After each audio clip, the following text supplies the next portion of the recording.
साहिब जीओ। राग मलार महला पंजवा। पड़ताल घर तीजा। इक ओंकार सतगुर प्रसाद।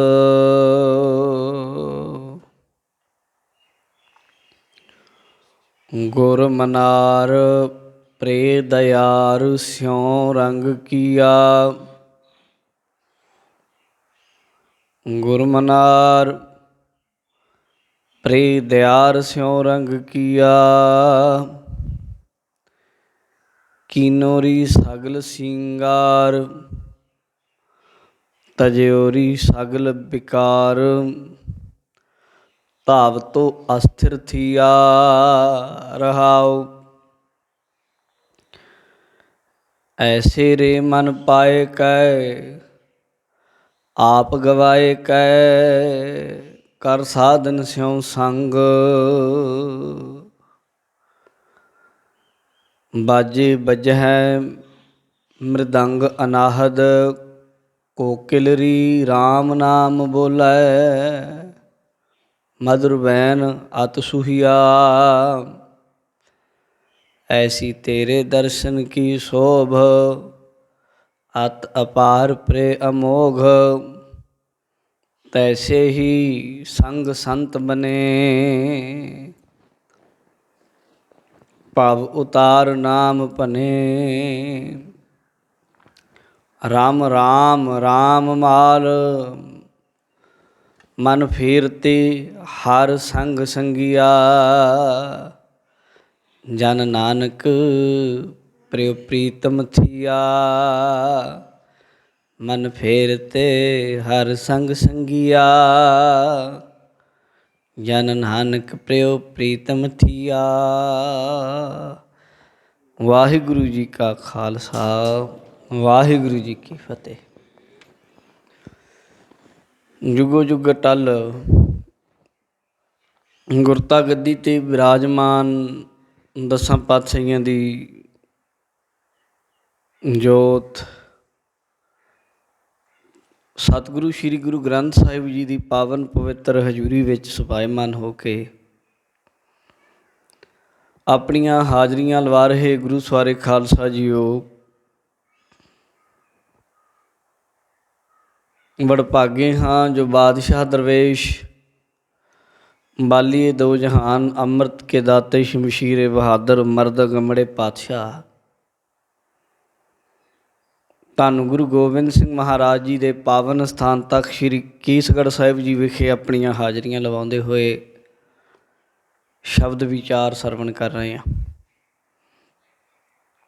अज का जो पावन शब्द आप जी ने सुनिया है ये पावन पवित्र शब्द गुरु ग्रंथ साहिब जी के पावन अंग 1271 तो आरंभ होकर 1272 तक जाएगा। आओ सुनते हाँ इस पावन इलाही अमृतमयी शब्द अंदर गुरु जी ने की उपदेश रूपी मोती सानू दिते हैं। राग मलार राग मलार मलार राग चल रहा। मलार राग विच ये बाणी अंकित है। महला पंजवा। पंचम पातशाह गुरु अर्जन देव जी महाराज उन्हां दी ये बाणी है। पड़ताल घर तीजा। पड़ताल जदों कोशां नूं पढ़दे हां ते उहदे विच ये लिखिया मिलता है कि संगीत नाल संबंधित जदों रागी सिंह जिन्हां ने राग विद्या दे उत्ते काफ़ी ज़्यादा मेहनत की हुंदी है वो फिर जिस वेले राग गाउंदे हन फिर राग गांदियां गांदियां एक ताल तो दूजे ताल विच चले जाना। राग उही है ताल बदल देना। ਦੂਜੇ ਤੋਂ ਫਿਰ ਤੀਜੇ ਤਾਲ ਵਿੱਚ ਚਲੇ ਜਾਣਾ, ਰਾਗ ਉਹੀ ਹੋਵੇ। ਰਾਗ ਮਿਲਾ ਰਿਹਾ, ਤਾਲ ਕਈ ਬਦਲ ਦੇਣੇ, ਉਹਨੂੰ ਕਹਿ ਦਿੰਦੇ ਪੜਤਾਲ। ਤਾਲ ਪੜਤਾਲ, ਪਰਤਣਾ ਤਾਲਾਂ ਨੂੰ। ਪੜਤਾਲ ਅਰਥ ਖੋਜ ਦਾ ਵੀ ਹੈ। ਆਪਣੀ ਜੀਵਨ ਨੂੰ ਖੋਜ, ਆਪਣੇ ਅੰਦਰ ਨੂੰ ਖੋਜਣਾ ਚਾਹੀਦਾ। ਘਰ ਤੀਜਾ, ਤੀਜਾ ਘਰ ਸੁਰਤਾਲ, ਇਹ ਵੀ ਗਾਉਣ ਵਾਲੇ ਗਵਈਆਂ ਨੂੰ ਸੰਬੰਧਿਤ ਹੈ ਕਿ ਤੀਜੇ ਘਰ ਵਿੱਚ ਇਹ ਸ਼ਬਦ ਨੂੰ ਗਾਓ। ਇੱਕ ਓੰਕਾਰ ਸਤਿਗੁਰ ਪ੍ਰਸਾਦ। ਇਹ ਪੜਤਾਲ ਅਤੇ ਘਰ ਵਿੱਚ, ਘਰ ਤੀਜੇ ਬਾਰੇ ਜਿਹੜੇ ਬਹੁਤ ਅਸਲ ਕੀਰਤਨੀਏ, ਮਿਹਨਤ ਕਰਨ ਵਾਲੇ, ਉਹਨਾਂ ਨੂੰ ਇਹ ਪਤਾ ਹੁੰਦਾ। ਜਿਹੜੇ ਉੱਦਾਂ ਹੀ ਦੂਜਿਆਂ ਦੀਆਂ ਨਕਲਾਂ ਜਿਹੀਆਂ ਲਾ ਕੇ ਤੇਰੀ ਮੱਧ ਵਿੱਚ ਵੇ ਇੱਦਾਂ ਦੇ ਗੀਤ ਜੇ ਗਾਉਣੇ, ਉਹ ਕੋਈ ਉਹਨਾਂ ਨੂੰ ਨਹੀਂ ਪਤਾ ਹੁੰਦਾ ਇਹਨਾਂ ਚੀਜ਼ਾਂ ਬਾਰੇ। ਇਹ ਤਾਂ ਪਤਾ ਉਹਨਾਂ ਨੂੰ ਹੋ ਜਿਨ੍ਹਾਂ ਇਸ ਚੀਜ਼ ਦੇ ਉੱਤੇ ਮਿਹਨਤ ਕੀਤੀ ਔਰ ਕਰਨੀ ਵੀ ਚਾਹੀਦੀ ਹੈ। ਮੈਂ ਉੱਥੇ ਇੱਕ ਸਿੰਘ ਨੂੰ ਮਿਲਿਆ ਸੀ, ਭਾਈ ਕੀਰਤ ਸਿੰਘ, ਇੰਗਲੈਂਡ ਦੇ ਵਿੱਚ ਸੀ। ਉਹ ਬਹੁਤ ਰਾਗ ਬਾਰੇ ਬਹੁਤ ਵਾਕਫੀਅਤ ਸਿੰਘ ਰੱਖਦਾ ਸੀ। ਉਹਨੂੰ ਜੋ ਮਰਜ਼ੀ ਪੁੱਛ ਲਓ, ਹਰੇਕ ਚੀਜ਼ ਦੀ ਬਹੁਤ ਡੀਪਲੀ ਜਾਣਕਾਰੀ ਰੱਖਦਾ ਸੀ ਔਰ ਨਿਮਰਤਾ ਵਾਲਾ ਸਿੰਘ ਸੀ। ਅਤੇ ਉਸ ਤਰੀਕੇ ਦੇ ਨਾਲ ਫਿਰ ਮੈਂ ਪੁੱਛਿਆ ਵੀ ਕਿਵੇਂ ਮਿਹਨਤ ਕੀਤੀ। ਉਹ ਕਹਿੰਦਾ ਜੀ ਮੈਂ ਸਾਲ ਦੇ ਵਿੱਚ ਕਈ ਵਾਰ ਵੱਡੇ ਉਸਤਾਦ ਘਰਾਣਿਆਂ ਵਾਲਿਆਂ ਕੋਲੋਂ ਜਾ ਕੇ, ਜਾਂ ਉਹਨਾਂ ਨੂੰ ਆਪ ਸੱਦ ਕੇ, ਆਪ ਉਹ ਐਡਵੋਕੇਟ ਹੈ, ਸਿੱਖਦਾ ਅਤੇ ਕਈ ਮਹੀਨੇ ਉਸਤਾਦਾਂ ਨੂੰ ਆਪਣੇ ਕੋਲ ਵੀ ਰੱਖਦਾ। ਅਤੇ ਫਿਰ ਬਹੁਤ ਗਹਿਰਾਈ ਨਾਲ ਇਹ ਚੀਜ਼ ਪਕੜਨ ਦੀ ਹੈ। ਗੁਰਮਤਿ ਸੰਗੀਤ ਦੀ ਕਿਤੇ ਵਡਿਆਈ ਹੈ, ਕਿਤੇ ਦੁਨੀਆ ਦੇ ਵਿੱਚ ਐਸੀ ਕੋਈ ਹੈ ਨਹੀਂ ਸ਼ੈ ਜਾਂ ਕੋਈ ਸੰਗੀਤ ਜੋ ਗੁਰਮਤਿ ਸੰਗੀਤ, ਜੋ ਗੁਰੂ ਦਾ ਸੰਗੀਤ ਹੈ, ਗੁਰਬਾਣੀ ਦੇ ਵਿੱਚ ਜੋ ਆਉਂਦਾ ਹੈ, ਰਾਗ ਬੱਧਤਾ ਨਿਯਮ, ਉਹਦੀ ਬਰਾਬਰੀ ਕੋਈ ਕਰ ਲਈ, ਐਸਾ ਹੈ ਨਹੀਂ। ਇੱਕ ਓੰਕਾਰ ਸਤਿਗੁਰ ਪ੍ਰਸਾਦ, ਇਹ ਮੰਗਲ ਹੈ। ਇੱਕ ਓੰਕਾਰ ਵਾਹਿਗੁਰੂ ਇੱਕ ਹੈ, ਓੰਕਾਰ ਸਰਬ ਪ੍ਰਕਾਸ਼ਕ ਹੈ। ਸਤਿਗੁਰ ਪ੍ਰਸਾਦ, ਸਤਿਗੁਰੂ ਦੀ ਕਿਰਪਾ ਨਾਲ ਉਹਦੀ ਪ੍ਰਾਪਤੀ ਹੁੰਦੀ ਹੈ। ਇਹ ਵਸਤੂ ਨਿਰਦੇਸ਼ਕ ਮੰਗਲ ਹੈ।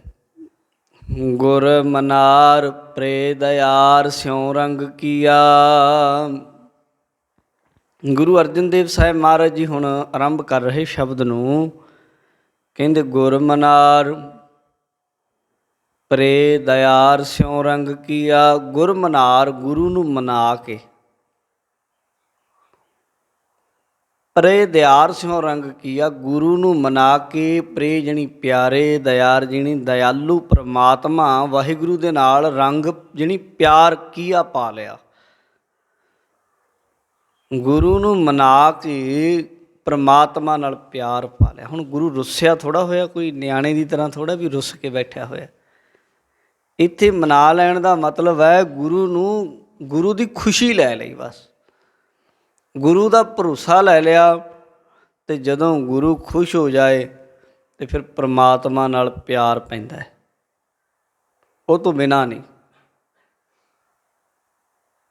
ਇਤਿਹਾਸ ਗਵਾਹ ਹੈ, ਗੁਰੂ ਕਲਗੀਧਰ ਮਹਾਰਾਜ ਸੱਚੇ ਪਾਤਸ਼ਾਹ ਜੀ ਦਮਦਮੇ ਸਾਹਿਬ ਦੇ ਇਲਾਕੇ ਵਿੱਚ ਸਨ। ਉੱਥੇ ਇੱਕ ਗੁਰੂ ਘਰ ਦਾ ਪ੍ਰੇਮੀ ਸਿੱਖ ਸੀ, ਬੜਾ ਪੁਰਾਣਾ। ਉਹਦਾ ਨਾਂ ਭਾਈ ਦਇਆਲ ਦਾਸ ਆਉਂਦਾ ਹੈ। ਸ਼੍ਰੀ ਗੁਰਪ੍ਰਤਾਪ ਸੂਰਜ ਵਿੱਚ ਹੀ ਆਉਂਦਾ ਉਲੇਖ ਸਾਖੀ ਦਾ। ਉਹ ਕਾਫੀ ਸ਼ਰਧਾਲੂ ਸੀ ਅਤੇ ਮਹਾਰਾਜ ਕਲਗੀਧਰ ਗੁਰੂ ਗੋਬਿੰਦ ਸਿੰਘ ਮਹਾਰਾਜ ਜੀ ਦੇ ਕੋਲ ਆਇਆ ਅਤੇ ਕਹਿੰਦਾ, ਮਹਾਰਾਜ ਜੀ ਮੇਰੇ ਉੱਤੇ ਵੀ ਕਿਰਪਾ ਕਰੋ, ਮੈਨੂੰ ਵੀ ਰੰਗ ਲੱਗ ਜਾਏ ਅਤੇ ਬਖਸ਼ਿਸ਼ ਹੋ ਜਾਏ। ਗੁਰੂ ਬਾਜਾਂ ਵਾਲੇ ਪਾਤਸ਼ਾਹ ਕਹਿੰਦੇ, ਭਾਈ ਸਾਡੀ ਖੁਸ਼ੀ ਲੈਣੀ ਹੈ ਅਤੇ ਫਿਰ ਅੰਮ੍ਰਿਤ ਛਕ ਲੈ। ਉਹਨੂੰ ਕਹਿਣ ਲੱਗੇ, ਉਹ ਕਹਿਣ ਲੱਗਾ, ਜੀ ਮਹਾਰਾਜ ਮੈਨੂੰ ਅੰਮ੍ਰਿਤ ਛਕਣ ਦੀ ਕੀ ਲੋੜ ਹੈ, ਮੈਂ ਤਾਂ ਪੁਰਾਣੇ ਟਾਈਮ ਤੋਂ ਇੱਦਾਂ ਹੀ ਹਾਂ। ਅਤੇ ਵੱਡੇ ਗੁਰੂ ਸਾਹਿਬਾਨ, ਉਹਨਾਂ ਦੀ ਸੇਵਾ ਸਾਡੇ ਵਡਕਿਆਂ ਨੇ ਕੀਤੀ, ਉਹ ਵੀ ਇੱਦਾਂ ਹੀ ਰਹੇ। ਮੈਂ ਨਹੀਂ ਜੀ ਛਕਣ ਦੀ, ਮੈਨੂੰ ਲੋੜ ਨਹੀਂ ਕੋਈ। ਗੁਰੂ ਜੀ ਕਹਿੰਦੇ ਜਾ ਮਰਜ਼ੀ ਹੈ ਤੇਰੀ, ਜੋ ਮਰਜ਼ੀ ਕਰੀ ਜਾ। ਫਿਰ ਜਦੋਂ ਤੂੰ ਵਚਨ ਮੰਨਣਾ ਹੀ ਨਹੀਂ, ਫਿਰ ਸਾਡੇ ਕੋਲ ਕਾਹਦੇ ਵਾਸਤੇ ਆਇਆ? ਚਲਾ ਗਿਆ। ਗੁਰੂ ਜੀ ਨੂੰ ਫਿਰ ਉਹਨੇ ਸੋਚਿਆ ਵੀ ਮਨਾ ਲਵਾਂ ਇਹਨਾਂ ਨੂੰ ਕਿਵੇਂ ਨਾ ਕਿਵੇਂ, ਇਹਨਾਂ ਦੀ ਖੁਸ਼ੀ ਲੈ ਲਵਾਂ ਜਿਹੜੀ। ਗੁਰੂ ਜੀ ਫਿਰ ਦਮਦਮਾ ਸਾਹਿਬ ਤੋਂ ਇੱਕ ਵਾਰ ਬਠਿੰਡੇ ਵੱਲ ਗਏ, ਜਿਹੜਾ ਬਠਿੰਡੇ ਦੇ ਵਿੱਚ ਵੱਡਾ ਕਿਲ੍ਹਾ ਸੀ, ਜਿਹਦਾ ਬੜਾ ਇਸ ਚੀਜ਼ ਦਾ ਜ਼ਿਕਰ ਸੀ ਵੀ ਉੱਥੇ ਜੀ ਦਿਓ ਬੜੇ ਰਹਿੰਦੇ ਆ ਜੀ, ਉੱਥੇ ਜੀ ਪ੍ਰੇਤ ਬੜੇ ਰਹਿੰਦੇ ਆ ਜੀ, ਉੱਥੇ ਲੋਕਾਂ ਦੇ ਵਿੱਚ ਲੋਕ ਤਾਂ ਰਾਤ ਨੂੰ ਤੇ ਕੀ ਦਿਨ 'ਚ ਵੀ ਨਹੀਂ ਸੀ ਲੰਘਦੇ ਹੁੰਦੇ ਉੱਥੋਂ ਦੀ। ਗੁਰੂ ਜੀ ਨੂੰ ਪਤਾ ਲੱਗਿਆ ਵੀ ਇੱਕ ਕਿਲ੍ਹਾ ਹੈ, ਕਿਉਂਕਿ ਫੌਜਾਂ ਪਿੱਛੇ ਆ ਰਹੀਆਂ ਸਨ। ਇਹ ਨਹੀਂ ਸੀ ਪਤਾ ਸੂਬੇ ਸਰਹੰਦ ਦਾ ਵੀ ਕੀ ਪਤਾ ਕਿਹੜੇ ਵੇਲੇ ਫੌਜ ਲੈ ਕੇ ਆ ਜਾਏ। ਇਸ ਲਈ ਗੁਰੂ ਜੀ ਇਸ ਚੀਜ਼ ਦੀ ਖੋਜ ਵਿੱਚ ਸਨ ਵੀ ਜੇ ਕਿਤੇ ਜੰਗ ਕਰਨੀ ਪੈ ਵੀ ਜਾਏ ਤਾਂ ਕੋਈ ਟਿਕਾਣਾ ਹੋਣਾ ਚਾਹੀਦਾ। ਚਲ ਜਦੋਂ ਉੱਧਰ ਨੂੰ ਗੁਰੂ ਜੀ ਗਏ ਤਾਂ ਰਸਤੇ ਦੇ ਵਿੱਚ ਇਹਦਾ ਪਿੰਡ ਆ ਗਿਆ। ਮੇਰੇ ਖਿਆਲ ਇਹਦੇ ਪਿੰਡ ਦਾ ਨਾਂ ਭੁੱਚੋਂ ਸੀ, ਭੁੱਚੋਂ।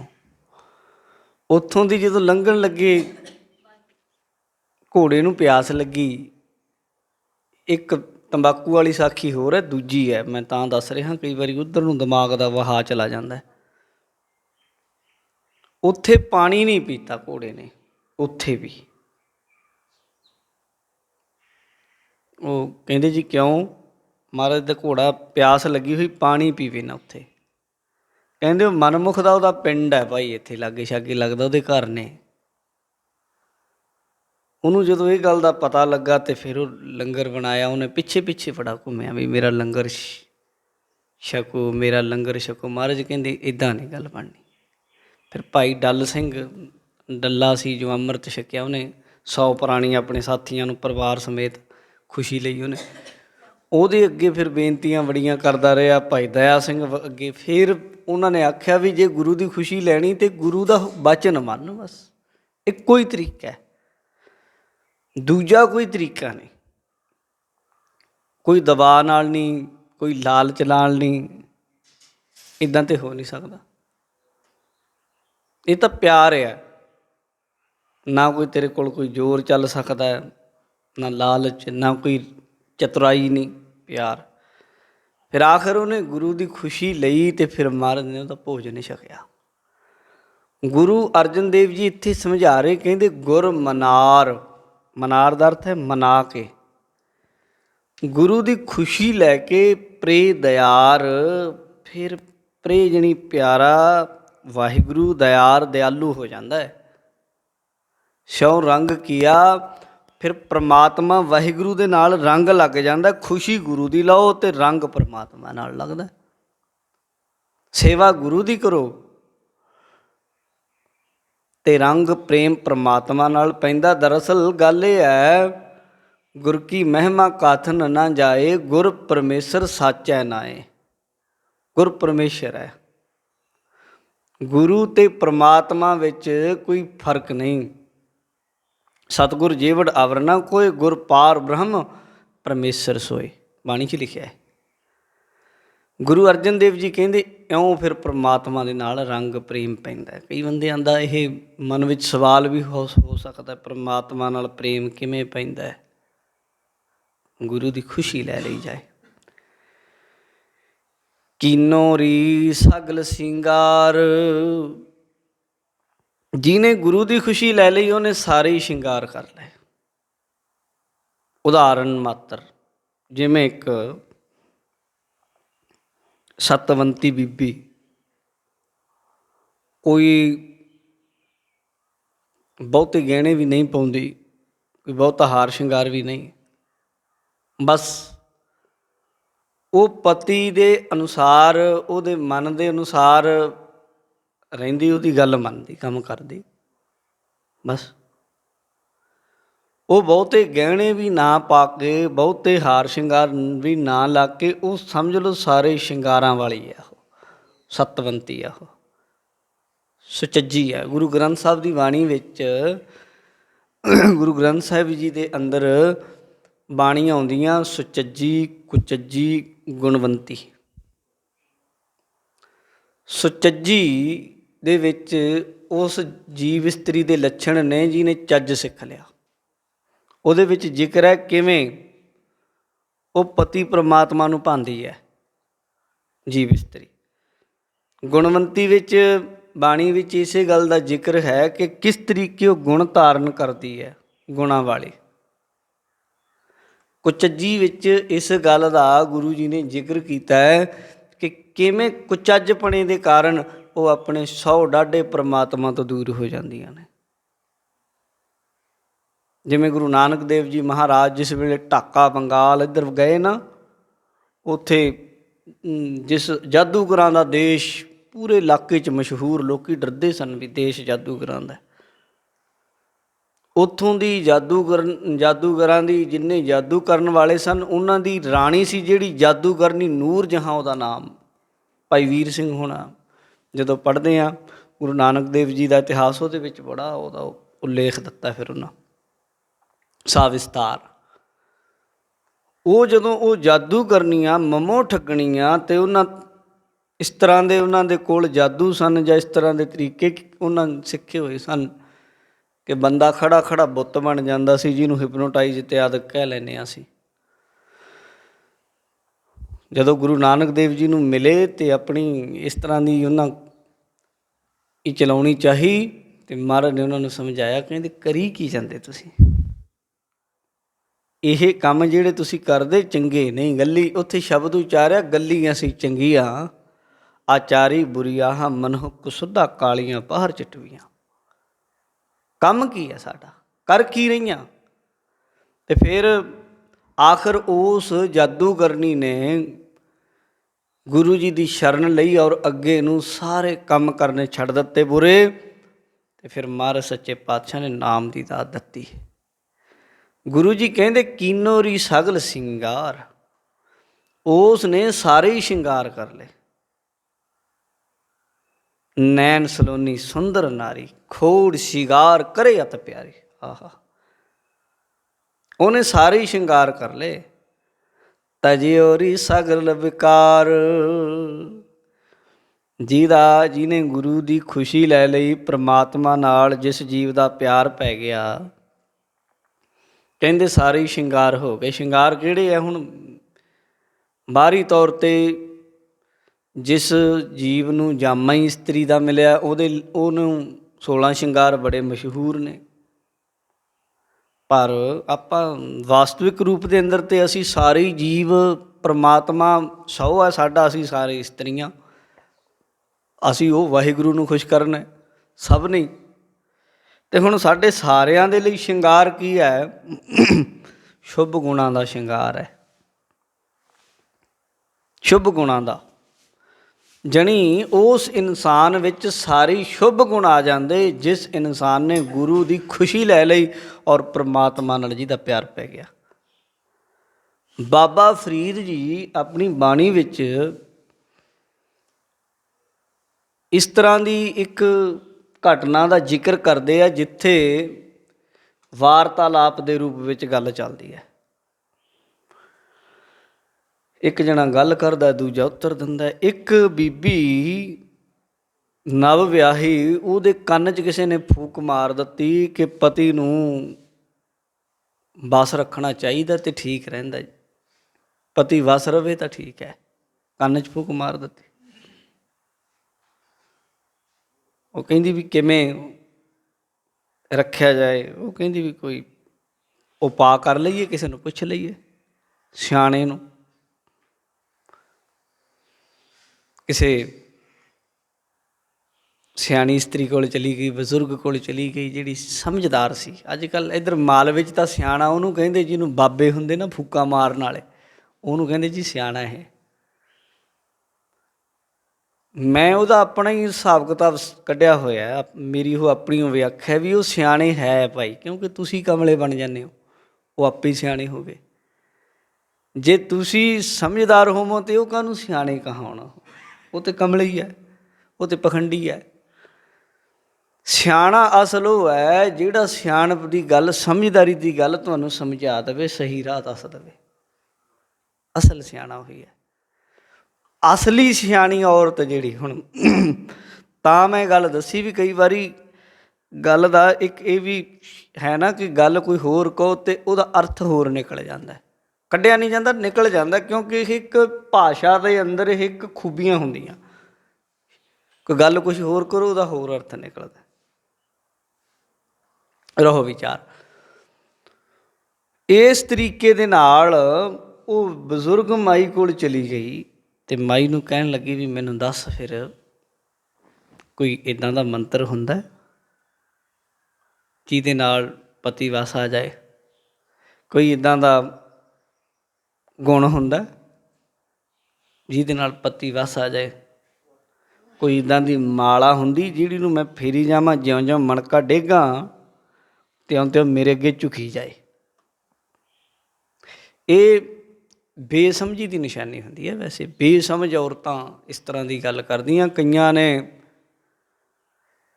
ਇਹ ਸੋਚ ਦੇ ਪਿੱਛੇ ਚੱਲਦੀਆਂ ਨੇ ਆਪਣੇ ਪਤੀਆਂ ਨੂੰ ਆ ਬਾਬਿਆਂ ਦੇ ਕੋਲੋਂ ਕੁਝ ਕਰਾ ਕੇ ਕਮਲੇ ਕਰ ਲਏ ਕਈਆਂ ਨੇ ਵੀ, ਪਤਾ ਨਹੀਂ ਨਾ ਕੋਈ ਕਿਸੇ ਦੇ ਵੱਸ ਕਿਉਂ ਹੋਵੇ।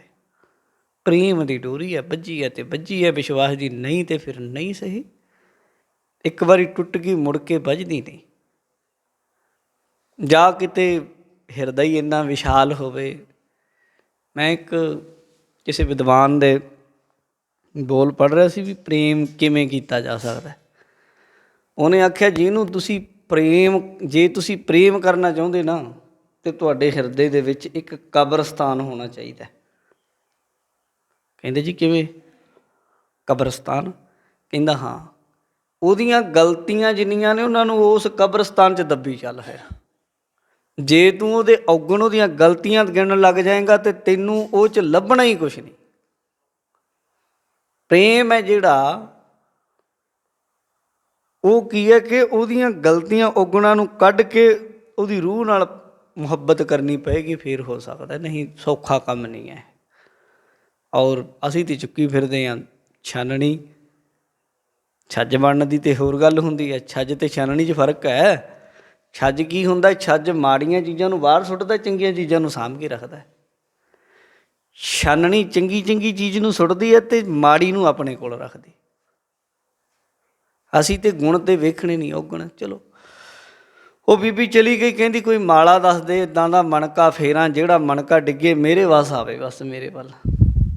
ਉਹ ਬਾਬਾ ਫਰੀਦ ਜੀ ਨੇ ਫਿਰ ਬਾਣੀ 'ਚ ਲਿਖੀ, ਕਹਿੰਦੇ ਕਵਣ ਸੋ ਅੱਖਰ ਕਵਣ ਗੁਣ ਕਵਣ ਸੋ ਮਣੀਆਂ ਮੰਤ। ਫਿਰ ਇਹ ਵੀ ਦੱਸ ਮੈਂ ਕੱਪੜੇ ਕਿਹੜੇ ਰੰਗ ਦੇ ਪਾਇਆ ਕਰਾਂ? ਸ਼ਨੀਵਾਰ ਨੂੰ ਕਾਲਾ ਪਾ ਲਵਾਂ, ਬੁੱਧਵਾਰ ਨੂੰ ਲਾਲ ਪਾ ਲਵਾਂ ਅਤੇ ਸੰਡੇ ਨੂੰ ਐਤਵਾਰ ਨੂੰ ਫਿਰ ਕਿਹੜਾ ਪਾਇਆ ਕਰਾਂ? ਕਵਣ ਸੋ ਵੇਸੋ ਹਉ ਕਰੀ, ਬਾਬਾ ਫਰੀਦ ਜੀ ਕਹਿੰਦੇ। ਉਹ ਬੀਬੀ ਪੁੱਛਦੀ ਵੀ ਮੈਂ ਕਿਹੜਾ ਵੇਸ ਕਰ ਲਵਾਂ? ਕਹਿੰਦੀ ਕਾਹਦੇ ਲਈ ਭਾਈ ਆ ਕੁੜੀਏ, ਤੂੰ ਇਹ ਕਾਹਦੇ ਲਈ ਪੁੱਛਦੀ ਹੈ? ਬਜ਼ੁਰਗ ਨੇ ਪੁੱਛਿਆ, ਬਜ਼ੁਰਗ ਇਸਤਰੀ ਨੇ, ਕਾਹਦੇ ਲਈ ਪੁੱਛਦੀ? ਕਿਹੜਾ ਕਵਣ ਸੋ ਅੱਖਰ ਕਵਣ ਗੁਣ ਕਵਣ ਸੋ ਮਣੀਆਂ ਮੰਤ ਕਵਣ ਸੋ ਵੇਸੋ ਹਉ ਕਰੀ। ਕਿਉਂ? ਕਹਿੰਦੀ ਜਿੱਤ ਵਸ ਆਵੇ ਕੰਤ। ਹੋਰ ਕੀ, ਮੈਂ ਆਪਣੇ ਪਤੀ ਨੂੰ ਆਪਣੇ ਸਹੁੰ ਨੂੰ ਵਾਸ ਕਰਨੀ ਚਾਹੁੰਦੀ, ਮੁੱਠੀ 'ਚ ਰਹੇ ਮੇਰੀ 'ਚ। ਆਹ ਤਰੀਕਾ ਦੱਸ ਕੋਈ।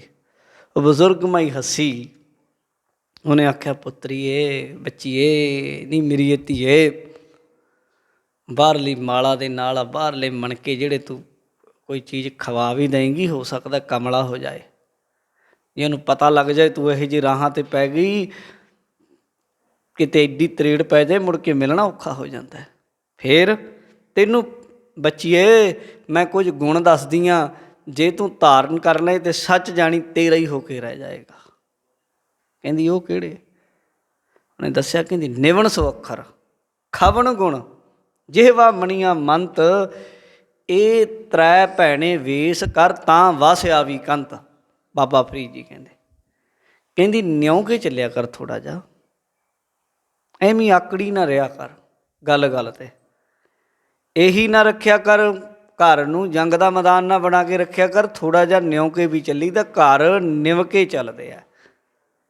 ਜਿਸ ਘਰ ਦੇ ਵਿੱਚ ਕੋਈ ਆਖੇ ਵੀ ਮੈਂ ਨਹੀਂ ਨਿਭਣਾ, ਉਹ ਘਰ ਚੱਲ ਨਹੀਂ ਸਕਦੇ, ਘਰ ਟੁੱਟ ਜਾਣਗੇ, ਜਿੱਡਾ ਮਰਜ਼ੀ ਕੋਈ ਕਿਸ ਤਰ੍ਹਾਂ ਦਾ ਹੋਵੇ।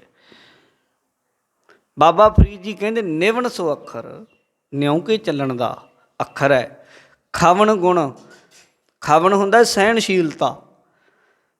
ਬਾਬਾ ਫਰੀਦ ਜੀ ਕਹਿੰਦੇ ਬੀਬੀ ਨੇ ਆਖਿਆ ਵੀ ਖਵਨ ਸਹਿਣਸ਼ੀਲਤਾ ਦਾ ਅੱਖਰ ਹੈ, ਇਹ ਗੁਣ ਹੈ। ਜਿਹਵਾ ਮਣੀਆਂ ਮਨ ਤਾਂ ਜੀਵ ਨੂੰ ਆਪਣੀ ਨੂੰ ਮਿੱਠੇ ਮਿੱਠੇ ਬੋਲ ਬੋਲ ਹੀ ਮਣ ਕੇ ਹੈ। ਜੇ ਚ ਬੋਲੇਂਗੀ ਉਹ ਭੈੜਾ, ਬੋਲੇਂਗੀ ਉਹ ਖਰਬਾ, ਬੋਲੇਂਗੀ ਉਹ ਮਾੜਾ, ਭਾਵੇਂ ਜਿੰਨੇ ਮਰਜ਼ੀ ਮੰਤਰ ਕਰੀ ਜਾ ਉਹਨੇ ਤੇਰੇ ਨੇੜੇ ਨਹੀਂ ਆਉਣਾ, ਦੂਰੀ ਪਏਗੀ। ਸਰੀਰਾਂ ਦੀ ਨੇੜਤਾ ਨੂੰ ਨੇੜਤਾ ਥੋੜ੍ਹਾ, ਮਨ ਦੀ ਨੇੜਤਾ ਅਸਲ ਨੇੜਤਾ ਹੁੰਦੀ ਹੈ। ਉਹ ਵੀ ਸਤਵੰਤੀਆਂ ਨੇ ਫਿਰ ਪ੍ਰਦੇਸ਼ ਸਿਧਾਏ, ਦੂਰ ਬੈਠੇ ਅਤੇ ਉਹਨਾਂ ਦੀ ਯਾਦ ਵਿੱਚ ਵੀ ਜ਼ਿੰਦਗੀ ਬਤੀਤ ਕਰ ਦਿੰਦੀਆਂ ਬੜੀਆਂ ਨੇ। ਇਹ ਕੋਈ ਐਵੇਂ ਥੋੜ੍ਹਾ। ਇਹ ਤ੍ਰੈ ਭੈਣੇ ਵੇਸ ਕਰ, ਜੇ ਕਰ ਲਵੇਂ ਫਿਰ ਕਹਿੰਦੇ ਤਾਂ ਵਸ ਆਵੀ ਕੰਤ ਵਸ ਆ ਜਾਏਗਾ। ਫਿਰ ਇਹ ਅੰਦਰਲੇ ਗੁਣ, ਹੁਣ ਇਹੀ ਗੁਣ ਸਾਨੂੰ ਦਿੱਤੇ ਆ ਮਹਾਰਾਜ ਨੇ। ਨਿਮਰਤਾ ਰੱਖਣੀ, ਮਿੱਠਾ ਬੋਲਣਾ, ਸਭ ਦੇ ਨਾਲ ਪਿਆਰ ਕਰਨਾ, ਇਹ ਸਾਰੇ ਗੁਣ, ਦਇਆ ਕਰਨੀ, ਸੱਚ ਬੋਲਣਾ, ਸੰਤੋਖ ਇਤਿਆਦਿਕ, ਖਿਮਾ, ਅਹਿੰਸਾ, ਦਇਆ, ਮਿਰਦ ਕੋਮਲ ਹੋਣਾ, ਸੱਚ ਬੋਲਣਾ, ਤਪਸਵੀ ਜਾਣੀ ਸੇਵਾ ਕਰਨੀ, ਦਾਨ ਕਰਨਾ, ਇਹ ਗੁਣ ਹੈ। ਅਤੇ ਕਹਿੰਦੇ ਜਦੋਂ ਇਹ ਧਾਰਨ ਕਰ ਲਏ, ਇਹ ਹੋਣਗੇ ਉਦੋਂ ਜਦੋਂ ਗੁਰੂ ਨਾਲ ਪਿਆਰ ਪਏਗਾ ਅਤੇ ਉਹਦੇ ਨਾਲ ਗੁਰੂ ਦੇ ਹੁਕਮ ਵਿੱਚ ਤੂੰ ਚੱਲੇਂਗਾ, ਦਇਆ ਕਰੂ ਗੁਰੂ, ਮਨਾ ਲਏਗਾ ਗੁਰੂ ਨੂੰ, ਪਰਮਾਤਮਾ ਨਾਲ ਪਿਆਰ ਹੋਏਗਾ। ਅਤੇ ਕਹਿੰਦੇ ਕੀਨੋ ਰੀ ਸਗਲ ਸ਼ਿੰਗਾਰ, ਸਾਰੀ ਸ਼ਿੰਗਾਰ ਵਿੱਚ ਹੀ ਆ ਗਏ ਦੇ। ਹੁਣ ਹੋਰ ਸ਼ਿੰਗਾਰ ਦੀ ਕਿਸੇ ਦੀ ਲੋੜ ਨਹੀਂ ਰਹੇਗੀ, ਤੂੰ ਕੁਛ ਹੋਰ ਕਰੇ ਨਾ, ਵਿੱਚ ਹੈ। ਤਜਿਓ ਰੀ ਸਗਲ ਵਿਕਾਰ, ਗੁਰੂ ਅਰਜਨ ਦੇਵ ਮਹਾਰਾਜ ਕਹਿੰਦੇ ਸਾਰੇ ਹੀ ਵਿਕਾਰ ਛੁੱਟ ਜਾਂਦੇ, ਫਿਰ ਉਹਦੇ ਟੁੱਟ ਗਏ। ਜਿਹਦੀ ਪ੍ਰਮਾਤਮਾ ਸਹੁ ਨਾਲ ਬਣਿਆ ਹੀ, ਉਹਨੂੰ ਫਿਰ ਵਿਕਾਰ ਕੀ। ਇੱਕ ਛੋਟੀ ਜਿਹੀ ਕਹਾਣੀ ਮਾਤਰ, ਛੋਟੀ ਜਿਹੀ ਹੈ। ਇੱਕ ਬੀਬੀ ਸੀ, ਆਪਣੇ ਪਤੀ ਨੂੰ ਦਿਖਾਉਣ ਦੇ ਲਈ ਬੜਾ ਸੋਹਣਾ ਨਵਾਂ ਸੂਟ, ਕੀਮਤੀ ਸੂਟ ਉਹਨੇ ਪਾਇਆ, ਮਹਿੰਗਾ, ਬੜਾ ਮਹਿੰਗਾ ਸੂਟ ਪਾਇਆ, ਲਿਆ ਅਤੇ ਲੈ ਕੇ ਆਪਣੇ ਪਤੀ ਦੇ ਆਲੇ ਦੁਆਲੇ ਜੇ ਦੋ ਗੇੜੇ ਜਿਹੇ ਦਿੱਤੇ, ਘੁੰਮੇ। ਉਹ ਦੇਖੀ ਜਾਏ ਅਤੇ ਆਪਣਾ ਕੰਮ ਕਰੀ ਜਾਏ। ਉਹਨੂੰ ਕਹਿਣ ਲੱਗੀ, ਕਹਿੰਦੀ ਕਿਵੇਂ ਲੱਗਦੀ ਅੱਜ ਮੈਂ? ਉਹ ਕਹਿੰਦਾ ਠੀਕ ਹੈ। ਇੰਨੀ ਕੁ ਗੱਲ ਜਾਣੀ ਬੀਬੀ ਨੂੰ ਹਾਜ਼ਮ ਨਾ ਹੋਈ ਵੀ ਉਹ ਇੰਨਾ ਕੁ ਕਹੇ ਉਹ ਵੀ ਠੀਕ ਹੈ। ਜਿੰਨਾ ਚਿਰ ਸੂਟ ਲੈ ਕੇ ਕੋਈ ਆਂਢਣ ਗੁਆਂਢਣ ਜਾਂ ਚਾਰ ਜਣੇ ਕਹਿ ਨਾ ਦੇਣ ਕਿੱਥੋਂ ਲਿਆਂਦਾ, ਸਵਾਇਆ ਕਿੱਥੋਂ ਆ, ਉਨਾ ਚਿਰ ਉਹਦਾ ਮੁੱਲ ਹੀ ਨਹੀਂ ਮੁੜਦਾ। ਇਹ ਆਦਤ ਹੁੰਦੀ ਕਈ ਵਾਰੀ, ਹਲਕੇ ਮਨ ਦੀ ਹੁੰਦੀ ਇਹ।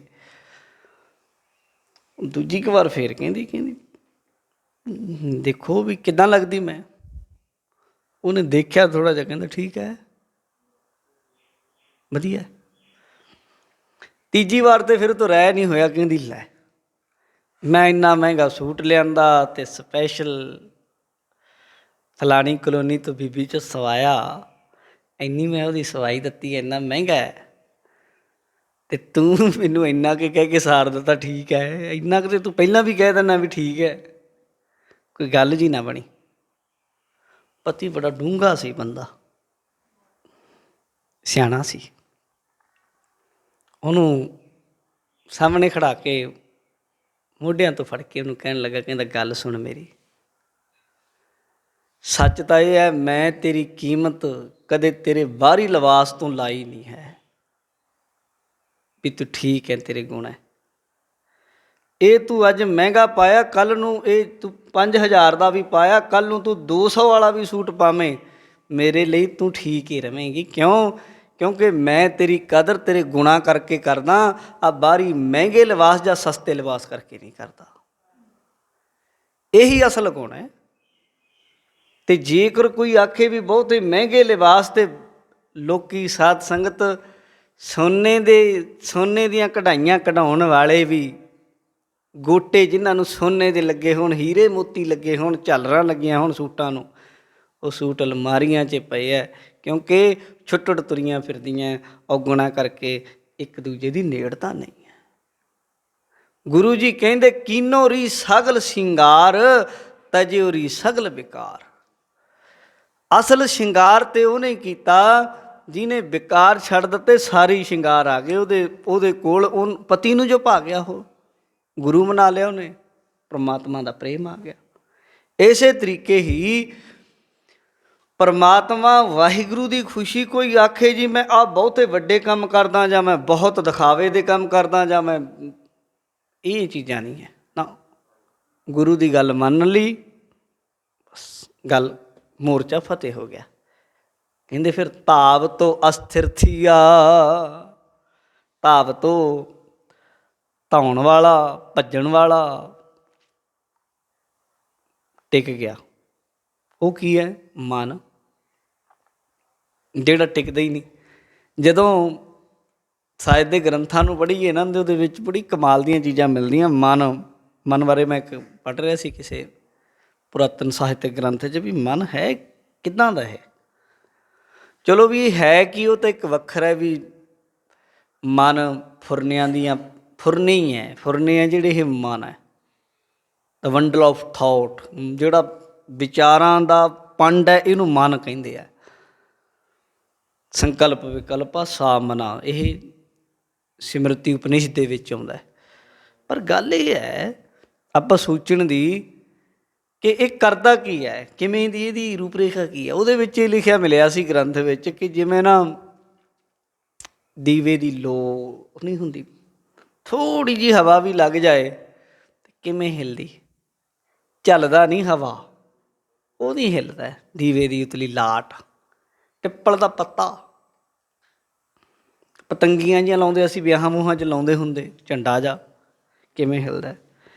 ਇਸ ਤਰੀਕੇ ਮਨ ਦੀ ਇਹੀ ਹਾਲਤ ਹੈ। ਮਨ ਥੋੜ੍ਹੀ ਜਿਹੀ ਗੱਲ ਤੋਂ ਬੇਵਜ੍ਹਾ ਹੀ ਬਸ ਬੱਚਾ ਹੈ। ਬਾਲਕ ਕਿਹਾ ਮਹਾਰਾਜ ਨੇ, ਬਾਲਕ ਰਾਜਾ ਨਗਰੀ ਕਾਚੀ, ਦੁਸ਼ਟਾਂ ਨਾਲ ਪਿਆਰੋ। ਬੱਚਾ ਇਹ ਰਾਜਾ ਹੈ ਤਾਂ ਰਾਜਾ, ਪਰ ਹਜੇ ਰਾਜਕੁਮਾਰ ਹੈ, ਛੋਟਾ ਹੈ, ਸਮਝ ਨਹੀਂ ਆਪਣੇ ਰੁਤਬੇ ਦੀ।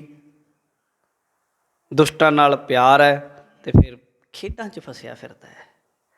ਪਰ ਕਹਿੰਦੇ ਜਦੋਂ ਗੁਰਮਨਾਰ ਗੁਰੂ ਮਨਾ ਲਿਆ ਨਾ, ਪ੍ਰਮਾਤਮਾ ਪਤੀ ਵਾਹਿਗੁਰੂ ਦੀ ਖੁਸ਼ੀ ਹੋ ਗਈ, ਫਿਰ ਤਾਵ ਤੋਂ ਅਸਥਿਰ ਥੀਆ, ਫਿਰ ਇਹ ਭਟਕਦਾ ਹੋਇਆ ਟਿਕ ਜਾਏਗਾ। ਅਸਥਿਰ ਜਣੀ ਟਿਕਣਾ, ਥੀਆ ਜਣੀ ਹੋ ਗਿਆ। ਤਾਵ ਤੋਂ ਦਾ ਮਤਲਬ ਹੈ ਜਿਹੜਾ ਧੌਂਦਾ ਫਿਰਦਾ ਹੈ, ਕਦੇ ਤਾਂ ਪਤਾਲ 'ਚ ਚਲਾ ਜਾਂਦਾ, ਧਰਾਤਲ 'ਚ, ਅਤੇ ਕਦੇ ਅਸਮਾਨਾਂ 'ਚ ਉਡਾਰੀਆਂ ਮਾਰਦਾ ਹੈ। ਮਹਾਰਾਜ ਕਹਿੰਦੇ ਇਹ ਸਭ ਕੁਝ ਛੱਡ ਕੇ ਹੁਣ ਟਿਕ ਜਾਂਦਾ ਹੈ, ਅਤੇ ਮਨ ਹੁਣ ਟਿਕ ਗਿਆ। ਲੈ ਕੋਈ ਹਿਲਾ ਕੇ ਦਿਖਾਵੇ, ਫਿਰ ਆਵੇ ਕੋਈ ਸਾਹਮਣੇ, ਫਿਰ ਨਹੀਂ ਹਿਲਦਾ। ਫਿਰ ਇੱਥੇ ਭਾਵੇਂ ਉਹ ਤੰਤਰ ਮਈ ਕਹਾਣੀਆਂ ਜਿਹੜੀਆਂ ਸੀ ਪੰਚਤੰਤਰ ਦੀਆਂ ਪੜ੍ਹਦੇ ਹੁੰਦੇ ਨਾ, ਉਹਦੇ ਵਿੱਚ ਪੰਚਤੰਤਰ ਦੇ ਕਹਾਣੀਆਂ ਚਾਹੁੰਦੀਆਂ ਵੀ ਇੰਦਰ ਨੇ ਆਪਣੀਆਂ ਹੂਰਾਂ ਪਰੀਆਂ ਭੇਜ। ਇੰਦਰ ਕਿਹੜਾ ਵਿਚਾਰਾ ਇਸੇ ਕੰਮ ਲਈ ਬੈਠਾ ਵੀ ਤੁਸੀਂ ਪਾਠ ਪੂਜਾ ਕਰੋ ਅਤੇ ਆਪਣੀਆਂ ਭੇਜਦਾ ਰਹੇਗਾ, ਅਤੇ ਬਣਾਈਆਂ ਹੋਈਆਂ ਗੱਲਾਂ, ਪਰ ਉਹ ਬੜੀਆਂ ਮਤਲਬ ਸਾਰਥਕ ਨੇ। ਮਨ ਸਾਡਾ ਇਸ ਤਰ੍ਹਾਂ ਦਾ ਕਿ ਇਸ ਤਰ੍ਹਾਂ ਦੇ ਜਦੋਂ ਕਿਸੇ ਚੀਜ਼ ਤੋਂ ਦੂਰੀ ਬਣਾਉਂਦਾ ਹੈ ਨਾ, ਉਹਦੀ ਖਿੱਚ ਵੱਧਦੀ ਹੈ। ਇਸ ਤਰੀਕੇ ਹੈ ਇਹਦੇ ਮਨ ਦੀ ਇੱਕ ਬਹੁਤ ਗਹਿਰਾਈ ਦੇ ਵਿੱਚ ਇੱਕ ਕਹਿ ਲਓ ਇਹਦਾ ਇਹ ਸੁਭਾਅ ਛੁਪਿਆ ਹੋਇਆ ਹੈ ਕਿ ਉਹ ਚੀਜ਼ ਨੂੰ ਜ਼ਿਆਦਾ ਉਹਦੇ ਵੱਲ ਖਿੱਚਿਆ ਜਾਂਦਾ, ਜਿਸ ਚੀਜ਼ ਤੋਂ ਉਹਨੂੰ ਰੋਕਿਆ ਜਾਂਦਾ।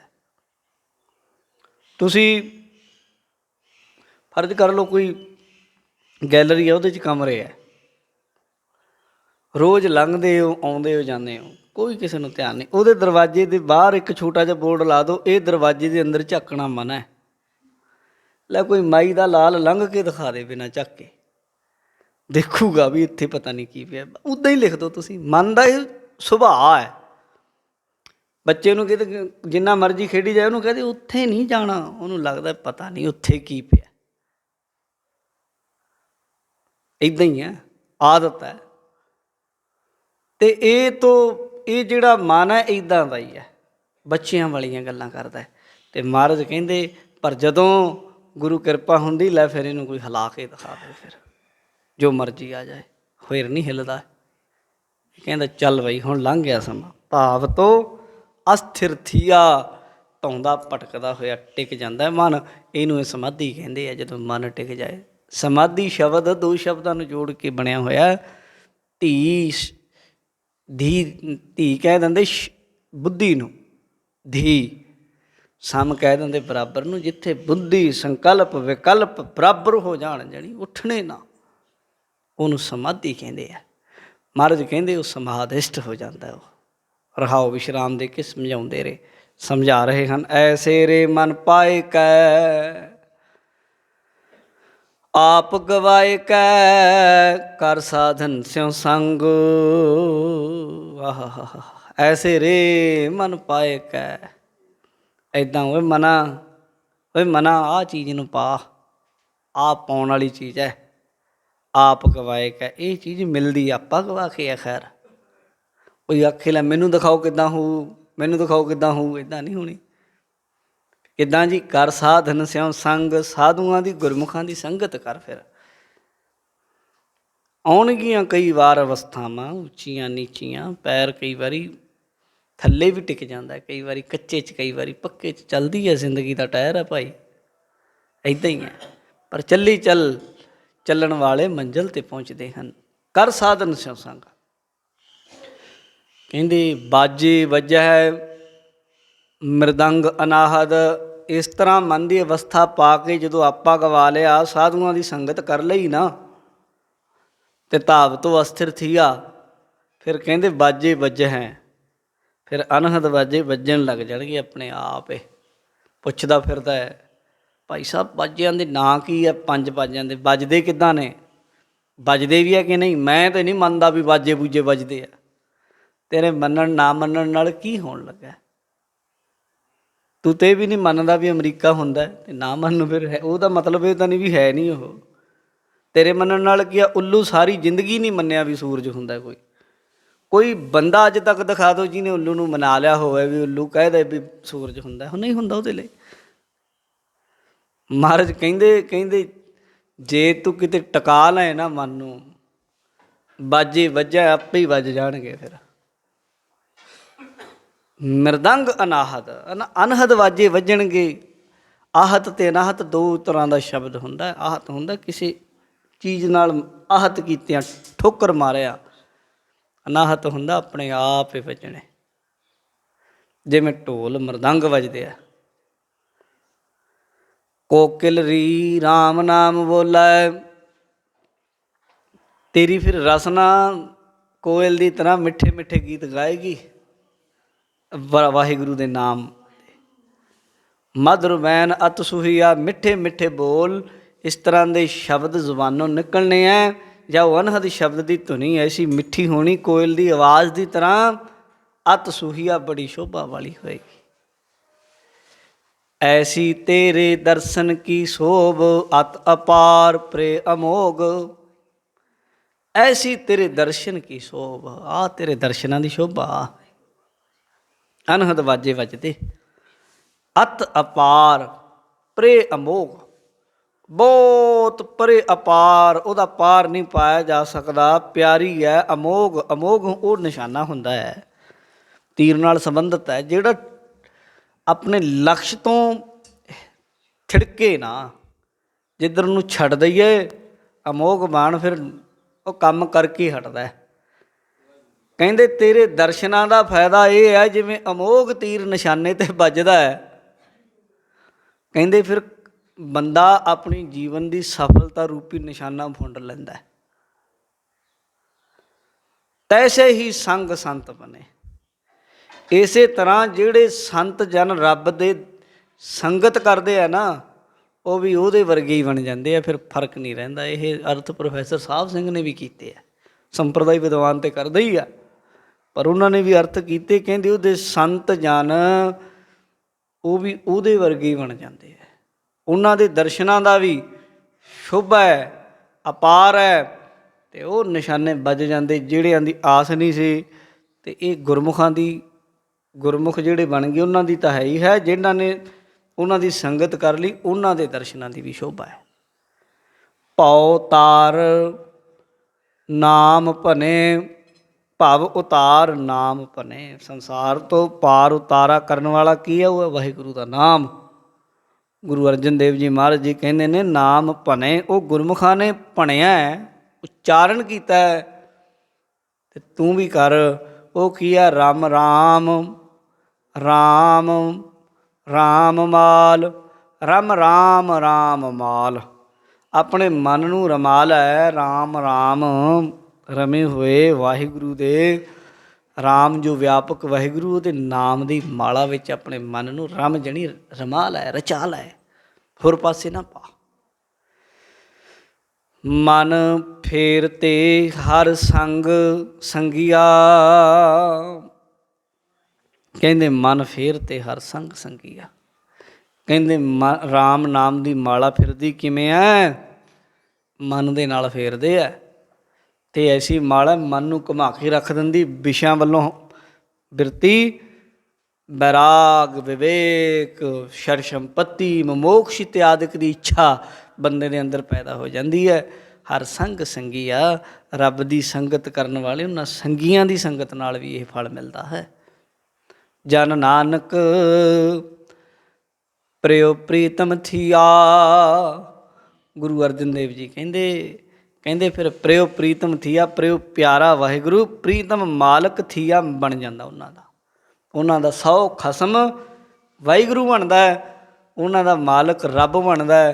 ਫਿਰ ਸਾਧ ਸੰਗਤ ਜੀ ਜਿਹੜੇ ਰੱਬ ਦੇ ਸਿੱਧੇ ਹੀ ਰੱਬ ਦੇ ਸੰਬੰਧ 'ਚ ਹੋ ਗਏ, ਉਹਨਾਂ ਨੂੰ ਕਿਸੇ ਦੀ ਪਰਵਾਹ ਨਹੀਂ। ਗੁਰੂ ਗੋਬਿੰਦ ਸਿੰਘ ਨੇ ਖਾਲਸਾ ਵੀ ਸ਼ਬਦ ਇੱਥੋਂ ਹੀ ਲਿਆ ਹੋਇਆ ਹੈ। ਖਾਲਿਸ, ਰਾਜਿਆਂ ਕੋਲ ਸਾਰੀ ਜ਼ਮੀਨ ਦੇ ਮਾਲਕ ਹੁੰਦੇ ਰਾਜੇ ਪੁਰਾਣੇ ਟਾਈਮਾਂ ਵਿੱਚ। ਕੁਝ ਜ਼ਮੀਨ 'ਤੇ ਰਾਜੇ ਨੇ ਦਿੱਤੀ ਹੁੰਦੀ ਸੀ ਲੋਕਾਂ ਨੂੰ, ਜਿਹਦਾ ਹਿੱਸਾ ਕੁਝ ਰਾਜੇ ਨੂੰ ਮਿਲਦਾ ਸੀ, 6ਵਾਂ ਹਿੱਸਾ 7ਵਾਂ, ਕੋਈ ਆਪੋ ਆਪਣੇ ਰਾਜਾਂ ਦਾ। ਪਰ ਕੁਝ ਜ਼ਮੀਨ ਐਸੀ ਹੁੰਦੀ ਜਿਹੜੀ ਰਾਜੇ ਨੇ ਕਿਸੇ ਨੂੰ ਦਿੱਤੀ ਨਹੀਂ ਹੁੰਦੀ, ਸਾਰੀ ਉਹਦੀ ਹੁੰਦੀ ਸੀ, ਸਿੱਧੀ ਉਹਦੇ ਅਧੀਨ ਹੁੰਦੀ, ਉਹਨੂੰ ਕਹਿੰਦੇ ਸੀ ਖਾਲਿਸ ਪਟਾ। ਅਤੇ ਮਹਾਰਾਜ ਕਹਿੰਦੇ ਜਿਹੜਾ ਮੇਰਾ ਖਾਲਸਾ ਹੈ ਨਾ ਉਹ ਸਿੱਧਾ ਹੀ ਉਹਦੇ ਨਾਲ ਹੀ ਸੰਬੰਧਿਤ ਹੈ, ਉਹ ਵਿੱਚੋਂ ਦੂਜਾ ਤੀਜਾ ਹੈ ਨਹੀਂ ਕੋਈ। ਇੱਦਾਂ ਹੀ ਮਹਾਰਾਜ ਕਹਿੰਦੇ ਜਨ ਨਾਨਕ ਪ੍ਰਿਯ ਪ੍ਰੀਤਮ ਥੀਆ, ਗੁਰਮੁਖਾਂ ਦਾ ਗੁਰਸਿੱਖਾਂ ਦਾ ਪ੍ਰਿਯ ਪਿਆਰਾ ਪ੍ਰੀਤਮ ਵਾਹਿਗੁਰੂ ਹੀ ਬਣਦਾ ਹੈ।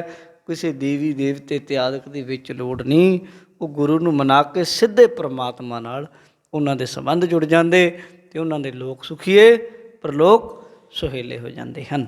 ਇਹ ਗੁਰੂ ਜੀ ਨੇ ਸ਼ਬਦ ਅੰਦਰ ਬਖਸ਼ਿਸ਼ ਕੀਤੀ।